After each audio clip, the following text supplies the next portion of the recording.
चलिए स्टूडेंट्स, आज हम क्लास 10th मैथ्स का एक बहुत ही इंपॉर्टेंट क्वेश्चन करेंगे जो कि बोर्ड एग्जामिनेशन 22-23 के लिए बहुत ही इंपॉर्टेंट है। ठीक है, तो क्वेश्चन में हमसे पूछा गया है कि अगर हमारे पास में दो कंसेक्यूटिव ऑड नंबर्स हैं तो उनका एचसीएफ इनमें से कौन सा होगा। ठीक है, अब देखिए स्टूडेंट्स, जैसा कि हम जानते हैं कि जो ऑड नंबर्स होते हैं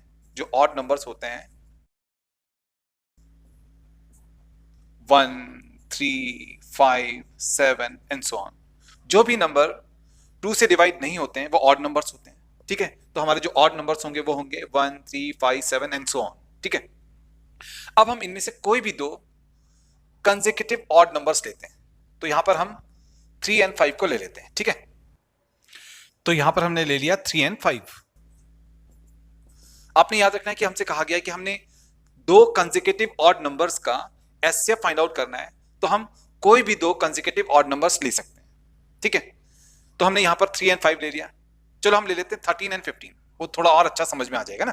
तो हमने ले लिया 13 एंड 15, ये भी दो कंसेक्यूटिव ऑड नंबर्स हैं। अब देखिए, जो 13 होता है उसका अगर हम 13 का प्राइम फैक्टराइजेशन करेंगे तो आएगा 13, है ना, क्योंकि 13 एक प्राइम नंबर है। 13 का प्राइम फैक्टराइजेशन क्या होगा? सिर्फ 13। अब देखिए, यहां पर जो हमने दूसरा कंसेक्यूटिव ऑड नंबर लिया है वो है 15। जब हम इसका प्राइम फैक्टराइजेशन करेंगे तो आएगा 3 इंटू 5। हाँ, इसका प्राइम फैक्टराइजेशन करने पर आएगा 3 इंटू 5, 15 होता है 3 इंटू 5। अब देखिए स्टूडेंट्स, इस वाले ऑड नंबर में सिर्फ 13 है, इस वाले ऑड नंबर में 3 एंड 5 है।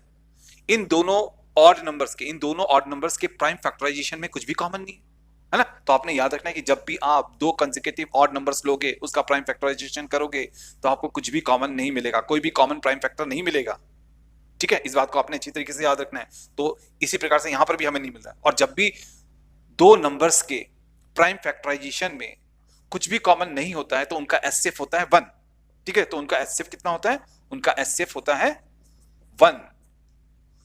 तो यहां पर हमने ये पाया कि अगर हम दो कंसेक्यूटिव ऑड नंबर्स लेते हैं और उनका एचसीएफ निकालते हैं तो एचसीएफ आता है 1।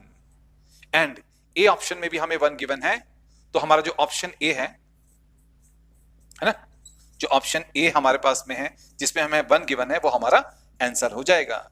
ठीक है।